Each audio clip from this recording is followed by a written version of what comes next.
Ever since I was a kid, I have been absolutely fascinated by languages. I grew up in Australia, and while there are a lot of languages spoken there, it's not all that common to learn a new language all the way to fluency. Most of the time, the people who are bilingual acquired the language from their parents or before they moved to Australia.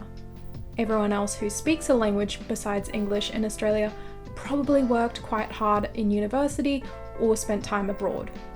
If I had to take a guess, I think there would be a lot of Australians who are probably learning other languages casually through apps like Duolingo, maybe taking classes, but if their experience was anything like mine, it can be frustrating when you can't find any native speakers in the language you're trying to learn to practice with. The limitations of living within a very monolingual society become pretty clear. Luckily, I got a lot of encouragement from my family to learn new languages. I grew up hearing my grandfather speak Portuguese, my mum has an interest in French. I also lived in Sydney, which is a very multicultural city, so I was always hearing different languages spoken all around me. Funnily enough, I did learn French in school, but ultimately towards my final years of schooling, I took Italian because I was more interested in it and I had more opportunity to speak it. But now that I'm focusing back on French, my Italian is quite rusty. In the 4 years that I've been seriously learning French, on top of the years that I learned Italian, as well as time that I spent dipping my toe into other languages, I feel like I've learned quite a lot about learning languages. Today I wanted to share a little bit about the mistakes I've made, the experiences I've had, and the things that I've learned that have helped me on my language learning journey. So for my first tip today, I would say don't compare yourself to others. If you've clicked on this video, then chances are you have been scrolling on YouTube at some point and seen those crazy videos where people claim to have learned a language in 7 days, or that they're fluent in several languages, including Klingon or something crazy like that. I think it's really important not to compare yourself, least of all with anyone on the internet, and that includes me. You really need to learn languages at your own pace and not let anyone else dictate to you how you can learn a language. I think the only person that you should compare yourself to is yourself. I know that at different times during my language learning experience, I've compared myself to other people. I've thought about how I could be already fluent in French if I just spent 1 billion hours doing this studying technique, or if I was doing these things, this magic bullet cure, whatever, to become fluent. But ultimately, I am at where I am at, and that has to be good enough for me.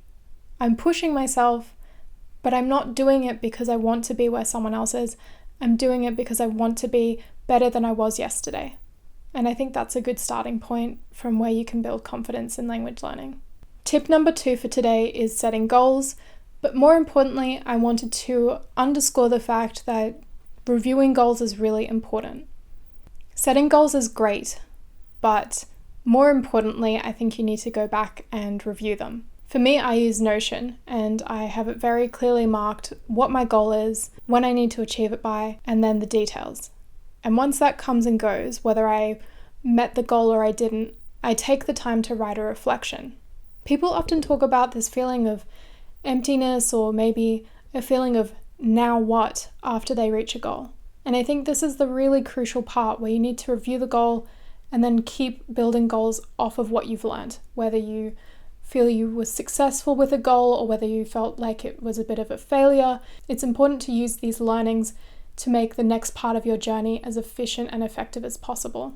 Right now, for example, personally, I am trying to read all of the books in the Nana manga series in French, and so far I am up to volume 8, which has been really fun and such a great experience reading along with a story and seeing the pictures and really getting a sense visually what the story's about, and then using that to build my understanding of new vocabulary that I come across.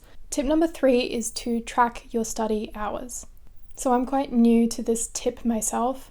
Basically, I think that it's a good idea because you can really see concretely how many hours that you are racking up for your study time. I could imagine seeing the numbers over a year would be incredible, but also more than that, I think it's just a really good motivation. Right now, the app that I have heard recommended was the Clockify app, and while this is actually for timesheets, I found it perfectly helpful for my way that I'm tracking my study hours. I don't think this would necessarily be a study tip that would work well for everyone. I think if you are more of an intuitive studier, then maybe this isn't for you, but I am at the point with French where I need to be meeting certain hours each week to really be pushing myself to learn more. And even within the past week, with the extra hours that I've been studying from this sort of motivation I've gotten from tracking my hours, I've really sort of noticed that I've picked up a few more concepts quite quickly just from putting in the extra time. Having said all this, I'm not going to whip out my phone every time I'm having a conversation with a native speaker and say, hold on a second, can I please track this so that I know how much study I'm doing with speaking with you? No, this is just purely to track how much time that I'm doing in my personal study routine. Tip number 4 today is making sure to speak out loud.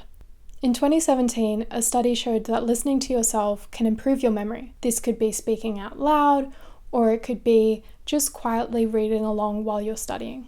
Whenever I'm home alone, I really try and speak aloud whatever I'm reading. So whether that's a grammar concept or if I'm reading a book or something like that. And you could push this to an extra level, and you could do it while you're listening to music. You can bring the lyrics up on screen, and just, even if you don't want to sing along, you can just say the words along with the song.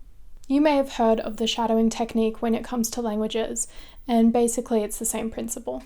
You watch a video, this could be on YouTube, it could be a TV show. I find this technique particularly useful because it's really targeting 3 particular things. I'm reading the subtitles, I'm listening to them speak, as well as I am also speaking. So it's really targeting 3 important parts of language learning all in the one go. Tip number 5 is to go outside your comfort zone. Honestly, I feel like in the 10 months I've been here in France, I feel like I've been outside of my comfort zone the whole time, without stop. It's been an absolutely crazy time. Just non-stop, being forced to speak the language, being forced to think and integrate within the French culture here. A couple of weeks ago, I made a video about becoming more confident in French, but obviously also it could apply to whatever your target language is. I wanted to just iterate what I said in that video and say again that really the only person who can teach you confidence in language learning is yourself. You have to keep pushing yourself outside of what makes you comfortable, because when you're making mistakes, that's when you're going to be learning. And I can tell you now that the people who make the most mistakes and who are the most receptive to learning more about where they're going wrong in a language and correcting it are the ones who are going to become fluent. Whatever fluency means, it can mean a lot of different things. However, I will quickly add that I think it's really important that you make sure that you're being kind to yourself when you're at this stage. Some people will get it. Some people will be really kind and gracious while you're learning a language. Some people won't get it and might be rude, or they might think something you said was silly. But honestly, I try not to pay these people any mind, because it just shows that they don't have the empathy to understand what people go through when they learn another language, which is an incredibly vulnerable time. This is my last piece of advice today, guys. Number 6, don't overburden yourself. Please don't do it. Don't add a bunch of languages to your plate when you can't even focus on one. I say this because I have done this. I am speaking from a place of past experience. Essentially, when I was 18, in my naive, innocent mind, I thought that I could learn multiple languages at one go. I was trying to learn Russian, Swedish, Korean, Italian, and then what happened was that I dropped the ball on all of them. And now I am just focusing on French because I don't want any distractions. I just want to get good to the point of fluency in one language, and then I'll focus on the next. Focusing on one language really gave me the quality of time to put into that language. My brain has not been in a billion different other places trying to learn different grammar rules that are totally different from each other. It can be hard when languages are different. More than anything else though, I really struggled switching from French to Italian and vice versa in the past because they're just so similar grammatically in some ways. Obviously though, if you want to learn another language, or 5 or however many, go for gold. This advice is not for everyone. Some people are very gifted with languages and can put that much study and time in, and you know what? Good for you. You go, you become that polyglot.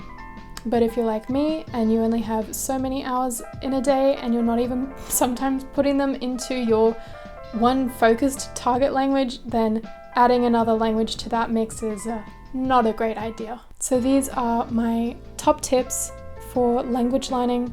Having done this for a few years now, trying to acquire different languages, do you agree with these tips? What would be your piece of advice to anyone else trying to acquire another language? I'd love to hear it. Please leave it in the comments below. Please like, share, and subscribe. It really does help. Bye for now.